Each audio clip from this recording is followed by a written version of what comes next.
Welcome back to This Kid's Opinion. With Thunderbolts hitting the theaters on May 2nd, 2025, we need to talk about what this movie actually is shaping up to be.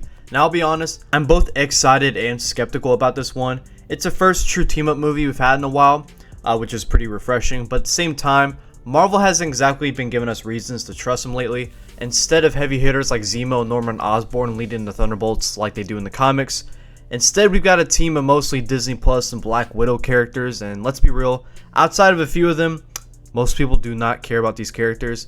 But with that being said, I do think this movie has potential to surprise us. I'm looking forward to seeing John Walker's redemption arc, Bucky potentially slipping back into his Winter Soldier ways, and a dynamic between Yelena and Red Guardian. And of course, we have to address the giant meme in the room.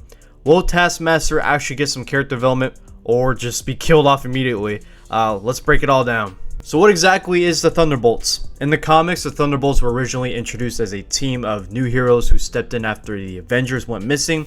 But here's the twist. These heroes were actually villains in disguise, led by none other than Baron Zemo. Over time, different versions of the Thunderbolts have formed, with some acting as government-controlled strike forces, and others just being anti-heroes looking for redemption. The MCU is deciding to basically combine both these rhetorics. This group is being formed by Valentina Allegra de Fontaine, aka Val, who is assembling a team of morally questionable characters, basically the MCU's Suicide Squad. And I just have to vent for a second. So, like I said, Val's the head of the CIA in this movie. I can't stand this character. She reminds me too much of Agatha. These two think they're just so quirky and different, and I can't stand seeing these two on screen. So seeing Val get her own, basically her own movie, it's a little scary for me. But anyways, let's talk about who's on this roster and what they bring to the table. First up, we've got Yena Belova, who's probably going to be the best part of this movie, I would imagine. Ever since she debuted in Black Widow, she's been one of the more well-received newer MCU characters.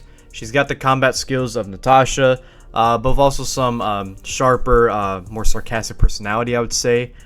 We last saw her in Hawkeye, where she had some amazing moments, including her back and forth with Kate Bishop.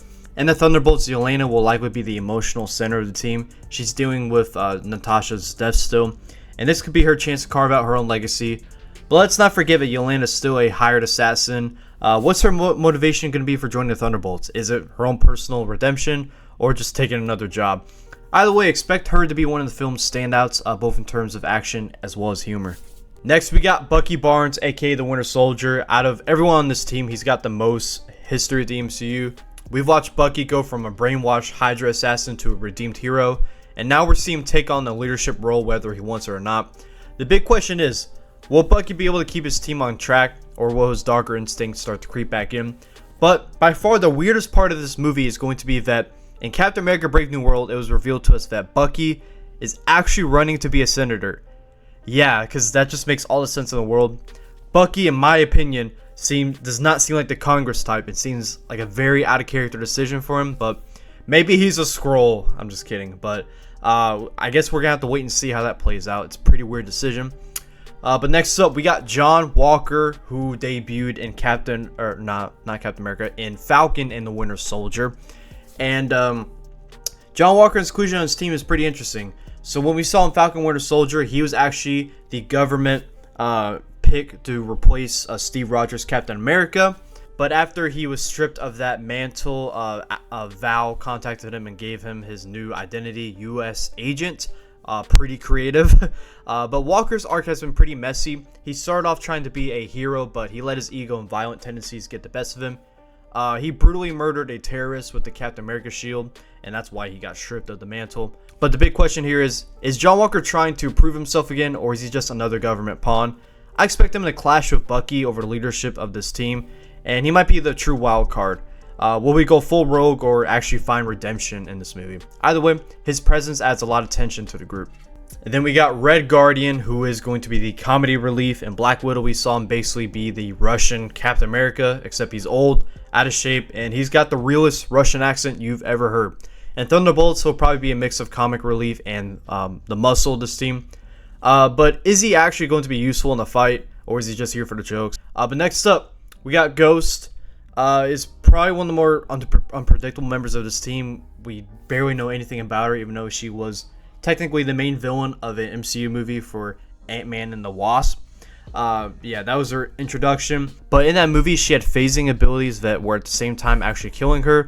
She spent the majority of the movie just trying to survive. But at the end of the film, she was healed, which raises a question. Does she even still have her powers? If Ghost still has her phasing abilities, she's one of the most dangerous members of this team. If she doesn't, then what exactly is she bringing to the table? Her role in Thunderbolts is one of the biggest mysteries. And then we got Taskmaster, the single most controversial character on his team. Let's not sugarcoat it. Her portrayal of Black Widow was a massive letdown. Instead of the charismatic, trash-talking mercenary from the comics, we got a brainwashed villain with barely any personality. It's the classic, bait and switch. This version of Taskmaster isn't the Tony Masters version in the comics, but it's actually Antonia Dreykov, the daughter of the very forgettable villain General Dreykov in the Black Widow movie. And the Thunderbolts. This is Marvel's chance to fix this character for me. Taskmaster is a really cool character, but just a crap portrayal so far. If they give Antonia an actual personality and let her talk, that would be a great improvement. But the real question is, how strong is she now? She was free from Dreykov's control at the end of Black Widow. Does she still have her good combat skills and reflexes? Or did that go away with her brainwashing? If they don't address this, she's just going to feel like a pointless addition to the team. Maybe that's why she got killed off immediately. Potentially, we don't know. But personally, I'm hoping she gets a full redemption arc where she actually becomes a real character rather than just a silent enforcer. Maybe they'll even give her a more comic accurate suit. If they do it right, she could go from being one of the MCU's biggest misfires to a big comeback story. And now on to the villain. Let's talk about at least the rumored villain. Maybe we do have another villain, but right now, based off the trailers, this is the villain of the movie, Sentry. If you don't know who Sentry is, he's basically Marvel's answer to Superman, except he's one of their more unstable and dangerous characters. He has the power of a million exploding suns, apparently, but here's the problem. He also has a dark side to him called the Void. That's what it was called in the comics. As far as we know, there's not a relation to the actual Void, the TVA Void in the MCU right now that we saw in Deadpool Wolverine. But yeah, that's his alter ego. If they do this right, Sentry could become one of the most terrifying and tragic villains we've ever seen in the MCU. He's not evil, he's just too powerful to control. And this means the Thunderbolts might be fighting him not out of malice, but literally out of necessity. But that also raises a question, how is this team supposed to stop someone like Sentry? We're talking about a guy who could literally solo the Avengers, and he's going to take on a team made up of assassins, a couple super soldiers, and a phasing ex-villain. I just don't know how they could stand a chance. If the MCU is smart, they'll probably play up the horror angle of Sentry. Like, imagine the Thunderbolts were sent on a mission thinking they were fighting a normal enemy, and slowly realize they're dealing with someone way out of their league. Either way, Sentry being in this movie raises the stakes dramatically. This could be a bold decision or just a complete disaster.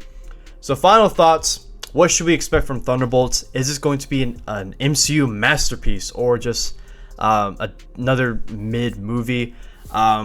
I definitely wouldn't go into it thinking it's going to be a masterpiece. Some movies are not meant to be masterpieces. This one is not trying to be that. I think it's just going to try to be a solid movie. But hopefully it's not mid and boring. That's the biggest tragedy for a film to be just boring. I think it could go either way. The potential is there. The cast is solid. The premise is unique. And if they handle Sentry right, this could be one of the most intense MCU movies we've seen in a while. But at the same time, the MCU hasn't really been on fire lately. And there's a real chance this ends up being just another formulaic, forgettable installment that wastes their best ideas. For me, the biggest factors that will decide whether this movie succeeds is if they actually give these characters depth or just most of them being wasted. If Sentry is going to be a real threat or just another generic Superman like we've seen 1,000 times. And will this be a true team-up movie or just a bunch of characters forced into a plot together? If they nail these things, Thunderbolts could end up being one of the biggest surprises of 2025. Let me know what you guys think in the comments. Are you excited for Thunderbolts or do you think it's going to be a flop? Let's talk about it. But hey, I'm just a kid, and this is my opinion.